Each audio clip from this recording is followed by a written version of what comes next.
Hello everyone and welcome back to another edition of A Brief History of Everything.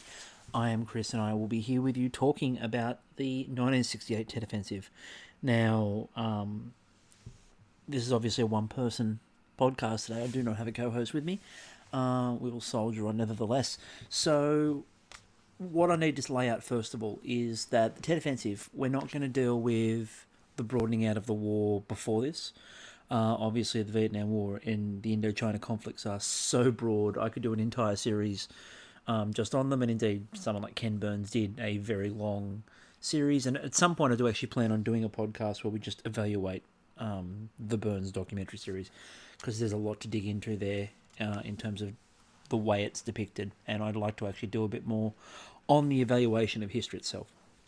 But we're just going to focus our energies today on Tet. And the events of the Tet Offensive, and in particular we're going to have a look at the result of the Tet Offensive. It's often said that the Tet Offensive was both a failure and a success for North Vietnam, and I wanted to dig in a little bit into why it's both of these things. So it's important for us to understand a few key elements. We need to understand what was happening in 68 at the time. We need to understand what happened within the Tet Offensive itself.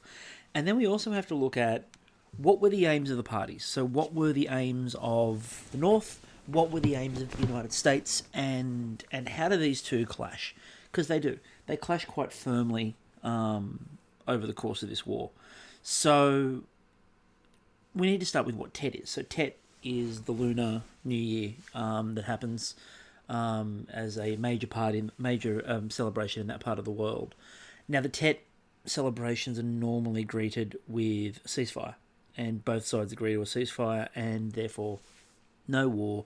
Everyone goes home. It's not even a case of the soldiers all stayed in their battalions, or the South in particular, they went home. So what had happened was that the North had made a decision in line with the phases of war that they needed to have a major attack. So there is a strategy. So there's a strategy of the way you fight a revolution, in particular in this era, and the playbook was written in the war against the French. So the first war you fight is you fight a defensive war. So you fall back, you draw the enemy in. The second thing you do is fight a stalemate. And then the third thing you do is counterattack. So there are three phases to this conflict. First of all, it's you draw them in, you don't fight them, you run away, you draw them back in. It's guerrilla. You pop up, you fight, you disappear. The second phase, which is this idea of basically making these forces as even as humanly possible, is you use some level of guerrilla warfare, but you then start bleeding the army through, and you start meeting the army in an area where where you can blunt their force. That's the second phase. The third phase is conventional warfare. You then completely counterattack, and you need to run forward. Now, the important thing to remember about a revolutionary war, it's not a war fought by armies as just alone. It is total war. You hear a lot about total war in things like World War II, for example. There's a lot of talk about total war. World War One, you hear a bit of that as well. The Vietnam War is a total war especially for the North. It is total war.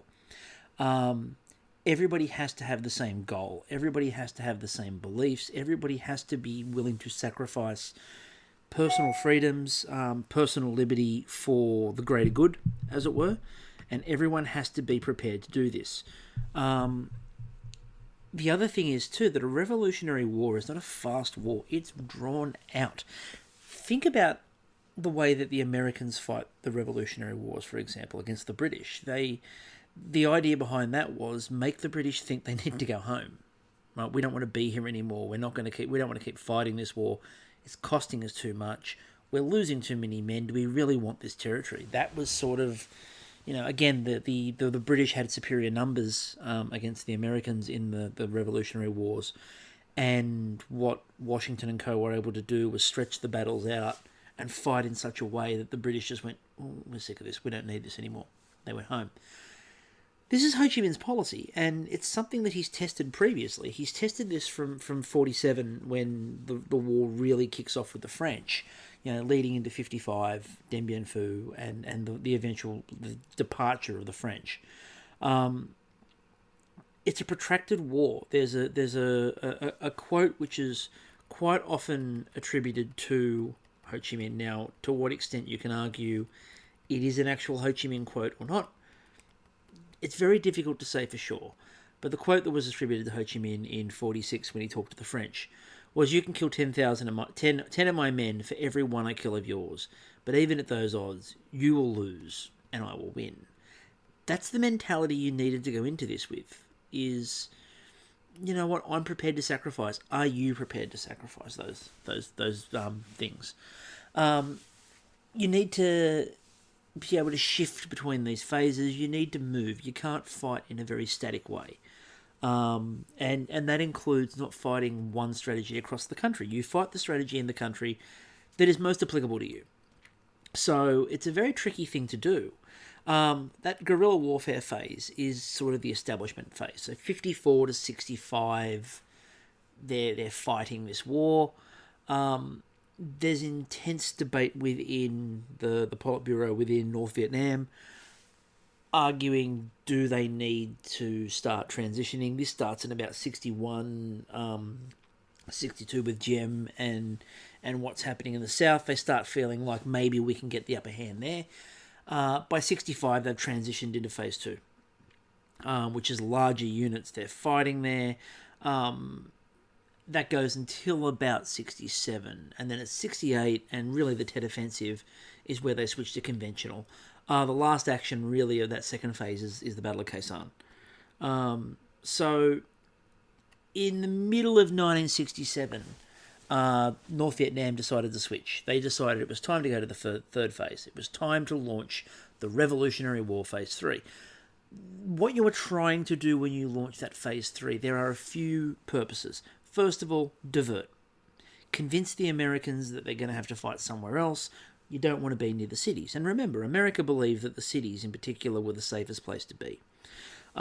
So if you look at Saigon, for example, they believed that Saigon was the safest part to be in because it was to the south, it was very well protected, they weren't going to be able to get there. That was the belief, at least. You wanted to lure the Americans out into the countryside chasing after these battalions. That was the first thing. Then, once you've lured them out, you need to launch the main attack. Now, the main attack, the decision was, it was an attack against the cities by the Viet Cong, then aided by the North Vietnamese Army, the NBA. And the idea was that the Viet Cong would lead it, but the NVA would support it. And what the NVA's role was going to be, what the Viet Cong's role was going to be in all of this, was that it was the job of the Viet Cong to get the uprising to happen. Because what they thought was, if we can get an overthrow happening here, if we can get into the cities, if we get into Saigon, the genuine belief from the North was that the people in the South will drop their weapons, they'll throw their hands up, they'll say, "Hello, comrades, we are here, we are happy to celebrate with you." They would throw off their American oppressors, and the war would be over. And there was a belief that if you roll into the cities, that's what's going to happen. Then, once you've done that, and once you've got the revolution happening, you just roll the North Vietnamese army through. They will capture all the cities because the people will assist them, and the Americans have to either leave or get caught. That was what they thought was going to happen as a result of the attacks. So, in 67, they start to sort of put more pressure on the South, just over the border. They start to try to draw the American troops out. Then, the end of 67, they launch the siege of Khe Sanh. Now, the idea of the siege of Khe Sanh is that is the battle you are going to draw and pin down the Americans in. While they're worried about Khe Sanh and they're throwing troops at that, you can be moving your troops south. What they did was they used the Ho Chi Minh Trail, which of course runs through Laos, Cambodia, down the side, and they used the countrysides. And what they were doing were there were carts that were moving fireworks into position for the Tet celebrations. Those carts were carrying Viet Cong, and the idea was that those carts were able to move undetected into position on the basis of, well, Tet's coming up, it's a big celebration. So they move all these troops into position. While this is happening, you've got the Battle of Khe Sanh, which has been raging, and it goes up until March of 68. It sort of ends at the tail end of everything that happens with the Tet Offensive. So on the 30th of January, now this is the other confusing part here. Now the lunar calendar was slightly out, and the Tet Offensive sort of starts a day early. It was earlier than it should have been, but once it went, it went. It was completely countrywide. It from over the demilitarized zone, they hit all of the major cities. They hit Hue, they hit Da Nang, they go all the way down into Dalat. They go into Saigon itself, which is the big one. Now, the idea was, again, they'd go in, there would be a massive uprising, and everyone would run out with their hands up, and that would be it. It didn't happen. It didn't happen the way they expected it to. Now, the first thing they targeted was Hue. And Hue, the ancient capital of Vietnam, had a major citadel in the middle of it. It had been reinforced. And when the reason why it had been reinforced was that in 1966, Westmoreland, who's in charge of Vietnam, is asked by Johnson, if you were the enemy, what would you do?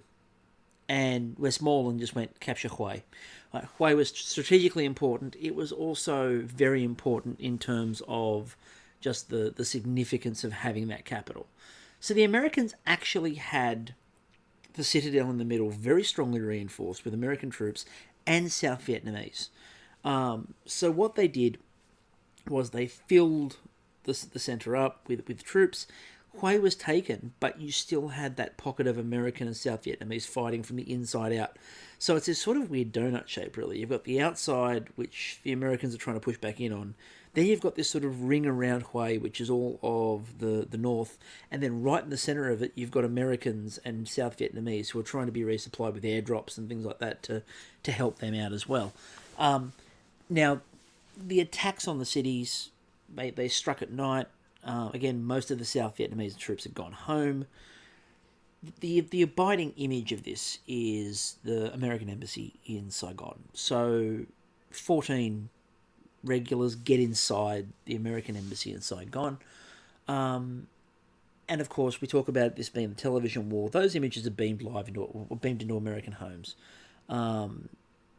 What makes this worse is that at the end of 67, Westmoreland had been giving a speech where he talked about the light at the end of the tunnel and said that they could see the light at the end of the tunnel quite clearly. If you're an American sitting at home watching TV and you suddenly see the American embassy in Saigon's been captured, you're thinking that's a bit of a lie. Now, yes, they got inside. Yes, they got control of it. The 14 were killed very quickly. It was all rounded up. And the thing is that most of these attacks don't last anything more than, usually, most of them about 24 to 48 hours. And the problem is that the people in the streets didn't throw their hands up. The other problem was that the idea of the support which they hoped they were going to receive from the North Vietnamese Army regulars didn't happen because there were enough troops to disrupt those supply lines. So what happened was the Americans deploy all their troops. The North Vietnamese Army comes in to try to support. It doesn't quite work the way the North Vietnamese Army wants it to work. And they have to retreat, so they can no longer supply and reinforce the troops already in the cities. So the troops in the cities have to abandon, and they're told basically within 48 hours, the instruction goes out, abandon everything except Hue. They are told they need to keep Hue. So the numbers at the end of the offensive itself. It's estimated that there's about 6,000 Vietnamese and US soldiers that die. It's estimated there's up to about 40,000 Viet Cong and North Vietnamese army dead. The thing that doesn't get mentioned in those numbers, however, is the South Vietnamese civilian population. The estimations on that are about 14,000 dead and about 24,000 wounded. They are large numbers, I don't care who you are. What comes out of this, though, is militarily, if you look at those numbers, just from an army size, 6,000 with US and South Vietnam, that's a significant loss, not downplaying 6,000 people. Compare it to 40,000. So if you compare that, it's under the Ho Chi Minh number for a start. It's under the 10-to-1 ratio. But it effectively wipes out the Viet Cong as a fighting force for the rest of the war. And this is further, at the end of the war, there was a lot of evaluation done which said that the Viet Cong was basically, as a fighting force, ruined by the Tet Offensive. It fails to do what it's supposed to do. It's supposed to promote an uprising. It doesn't promote the uprising. It is supposed to be the downfall of the South in terms of they're going to militarily lose. That doesn't happen either. The South Vietnamese army is supposed to collapse. It doesn't collapse. The Americans fight back, and in fact what it actually ends up doing is leads to a very strong kickback by the Americans in all areas of South Vietnam. Where, however, you can say that this was where this war was won and lost with Tet is politically. The most famous photo of this whole era there, and possibly one of the most famous photos of the war, is the Eddie Adams photo, which is the police chief in Saigon executing the Viet Cong member. Now, the story behind that photo is that all they see is this police chief is looking at this guy. He walks up, he asks him a question, he pulls out the gun, he shoots him on the street, dead, straight away. Now, what had actually happened was that the Saigon police chief had been told that his family had been killed earlier that day by insurgents. They'd gone after all the big officials, which, makes sense. They'd gone after him, he wasn't home, they got his family and they killed his family, and the belief was that this man had been inside his house and had been part of this assault. This is why the gun is produced, this is why he shoots him. That is not to defend the idea of not having just process, but due process, but it's not just this callous, random murder.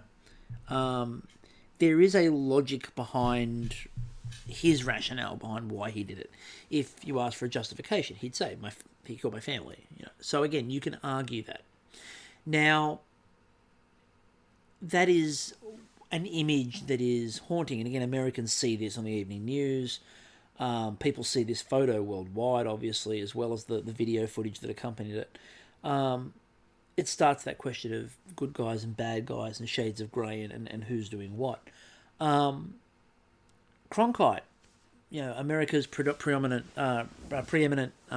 media figure, Walter Cronkite, the man who is always said to have sort of driven opinion in America, visits Vietnam in February of '68, and he comes back and then gives an editorial at the end of the story that he does when he returns to the CBS Evening News, which he gives on the 27th of February '68. This is regarded by a lot of historians as the official turning point of the Tet Offensive, from the Tet Offensive, and the official turning point of the war. So Cronkite says, "For it seems now more certain than ever that the bloody experience of Vietnam is to end in a stalemate. To say we are closer to victory today is to believe in the face of the evidence, the optimists who have been wrong in the past." He then also goes on to say about that the idea of defeat, we're not being defeated either. So he follows that up with to say we are mired in stalemate seems the only realistic yet unsatisfactory conclusion. Johnson hears this statement, and Johnson's reply was, "If I've lost Cronkite, I've lost Middle America." And it's true. Now, what this demonstrates is what we refer to as the credibility gap. Now, the credibility gap is that gap between what the government tells you and what the people believe. And this is really important with why the Tet Offensive is important as a military campaign. Because as we've already sort of pointed out, militarily, it's a defeat. It is a horrendous defeat for the North. If you just go off the numbers, Westmoreland could point at the numbers of troops and go, look, we're winning. We are winning this war. Except there's a lot more to it. The image for America has been tarnished in terms of the embassy. All of these cities have been hit. They've lost 6,000 troops. It's not a good look. Walter Cronkite says, we're not winning, we're not losing either. It's just going to stay like this. Right? What Cronkite is really sort of inferring there is that earlier Ho Chi Minh quote about 10-1, even at those numbers, you will lose and I will win. Cronkite understands this. Cronkite is just pointing out that the Vietnamese have a plan, and the plan is to stretch this war out to the point where we need to get out, and look, we're there. We're at the point we need to leave. The credibility gap comes from that. It comes from, as I mentioned before, Westmoreland saying the light is at the end of the tunnel. Following that is the Tet Offensive. there's a very big gap. Now, that is also then reinforced by the way that further American policy runs. But the impact of that was that when after the Cronkite peace, 78% of Americans said that they felt that no progress was being made in Vietnam, and 26% approved of the way that Johnson was handling it. Those numbers are not good, especially in what is an election year. So 68 is an election year. Johnson's facing challenges all over the place. He's facing internal candidates who want to pull out of Vietnam, including a Kennedy. Obviously, Robert Kennedy wants to run and is running partly on this idea of get out. The Republicans are starting to talk about, Nixon is starting to talk about this peace with honor idea, which there's a whole other podcast coming dedicated to Richard Nixon. We've already talked about Watergate, and we'll mention Nixon a little bit more before the end of this episode too. But Johnson sees what's going on around him and goes, I can't win the election. I don't want to lose an election. I need to get out. It's time to leave. So he leaves. So Johnson says on the 31st of March, 1968, I will not seek nor will I accept your nomination for president. And he uses the idea of he wants to negotiate. At the same time, Johnson calls a halt to the bombing campaigns, arguing that maybe we can get a peace process out of this. Now, so phase 3 of the Tet Offensive is that conventional warfare. And as we said, it's a military disaster. The VC is destroyed. The uprising doesn't happen. It is, however, a strategic victory because of this idea of what is America doing now. And part of this comes out of the fact that America doesn't actually have a goal. What is victory in Vietnam? Now, Clark Clifford, the Secretary of Defense in 1968, went off and interviewed senior military officials. He asked the officers, he asked all the military and the civilian officers, all of these government officials, he went off and asked everybody, what constitutes victory in Vietnam? And nobody had an answer. See, North Vietnam had an answer. North Vietnam's answer was a unified Vietnam under control of the communist government in the north, basically under the control of Ho Chi Minh, and following the death of Ho Chi Minh, the North Vietnamese Politburo would be running the country, and it would be a unified country. They had an aim. America doesn't have an aim. Now, because they also don't have an aim, they've got no plan as to how to win, because they don't know what a victory looks like. So America doesn't know what a victory looks like. There's no plan to win the war. All America is doing is either holding firm or reactive. And a reactive policy is not good because it lets the North set the tone. And if the North sets the tone, the North is setting what is a win or a loss. And they can slant that whichever way they wanted. The other thing to remember is that this idea of a South Vietnam is kind of an American concoction.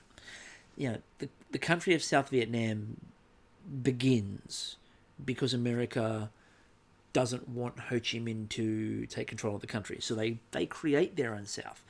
By creating the divisions that are created at Geneva, they create this problem, which makes it always ironic when to support himself, for example, Johnson always comes out and says that our friends in the South have asked for our assistance, and realistically, the South is an American set-up state, and the North is more representative of Vietnam. So it's a really tricky thing. There's no victory because you don't actually have a plan and you don't know what it is. There was no mobilization of the American people. We talked before about Revolutionary War, right? This idea of Revolutionary War.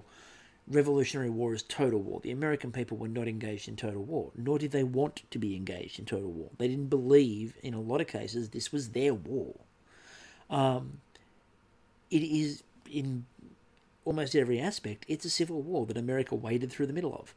They never committed sufficient force to win. Right, this idea of how do we fight this war, they sort of either they don't overly commit, they don't go in with a lot of force.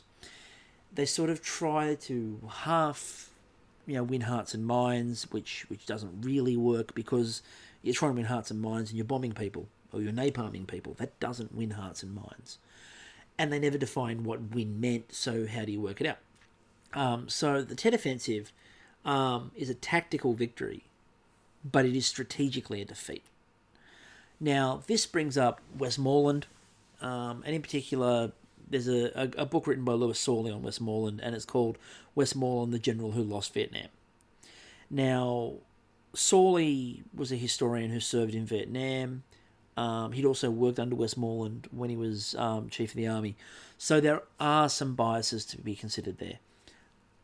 He was asked in an interview by Time magazine if the title was fair, did Westmoreland lose Vietnam?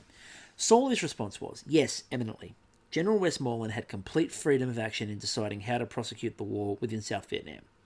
He decided to conduct a war of attrition using search and destroy tactics in which the measure of merit was the body count. The premise was that if you could kill enough of the enemy, they would lose heart and cease their aggression against the South Vietnamese. In his single-minded pursuit of that objective, Westmoreland, despite his repeated claims to the contrary, essentially ignored the two other crucial aspects of the war: improvement of South Vietnam's armed forces and pacification. Right? So pacification, so in other words, quell everything down and develop the South Vietnamese army. Now, the biggest thing that I take away from that is the body count. And you hear the word body count all the time with regards to the American strategy. And the way that body count was being counted was wrong, because the body count was being counted off the basis of a dead Vietnamese was automatically counted as a North. Also, they would estimate. So they'd go out, they'd have a firefight, they'd go, I got 5. Well, you got 5. Well, we know that there's usually more than you can see, so we'll double that. You got 10. So the body count was not an accurate figure to start with. Secondly, we go back to that Ho Chi Minh idea. For every 10 of mine you kill, I'll kill one of yours and I'll still win. So it showed a lack of understanding about just how the North Vietnamese saw this conflict. America is viewing this through a very traditional lens still. The North is viewing this in a revolutionary lens. So they're very different views. This brings us to another key element to this, which is General Wheeler. It's a member of the Joint Chiefs. Now, Sawley says about Wheeler, General Wheeler was often just flat wrong in what he told the president. When major US ground force deployments were under consideration in July of 65, for example, LBJ worried that North Vietnam would respond by pouring in more men of its own. He need not be concerned, soothed Wheeler, because the weight of judgment was that the enemy can't match us on build-up. That turned out to be one of the classic misjudgments of the war. Wheeler, in particular, bears a lot of responsibility. Sawley actually rates him above Westmoreland and LBJ on the list of who lost Vietnam. Wheeler, I think, is one of the more fascinating elements because he doesn't get spoken about nearly as much as Westmoreland, who was the front line, or LBJ, who's the president making the policy. But Wheeler and the Joint Chiefs manipulate Westmoreland. I mean, and again, Westmoreland is not to be absolved of blame, but Wheeler and the Joint Chiefs want an expansion of national service and the reserves. They're worried about their troop numbers at home. They don't believe there are enough people in the army. The enlistment numbers are way down for military forces. They don't believe they can expand their forces. So Westmoreland wants a small injection of troops, and he's wanted a small injection of troops for a while. He doesn't want a lot more. Originally, it's about 10,000 more men that Westmoreland wants over about a 6-month period. Wheeler convinces Westmoreland that, first of all, the president might be willing to move into Laos and Cambodia, and by doing that, that'll expand the operation. You can probably get more than that. So Westmoreland, rather than doing that, asks for over 200,000 more men in the wake of what happens with Tet.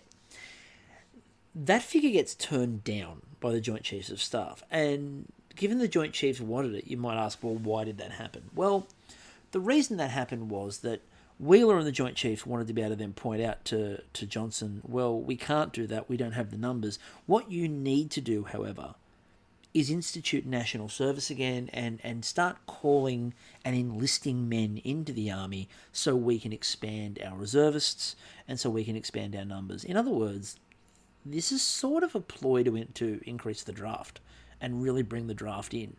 The Joint Chiefs use Westmoreland to get what they want. And in effect, they're actually using American lives, because they're quite happy to sort of go, oh, well, look, this strategy's not working. And then you do have to ask the question, to what extent did Westmoreland base policy off advice from the Joint Chiefs? And then Johnson, of course, does follow some of the Joint Chiefs' advice at times, although he does listen more closely to Westmoreland. But how much impact did they have, and how much of that impact was trying to expand this American industrial complex of which Eisenhower spoke?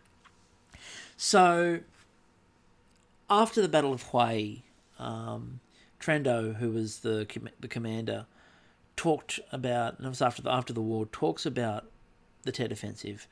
And this is a quote that sort of sums it up.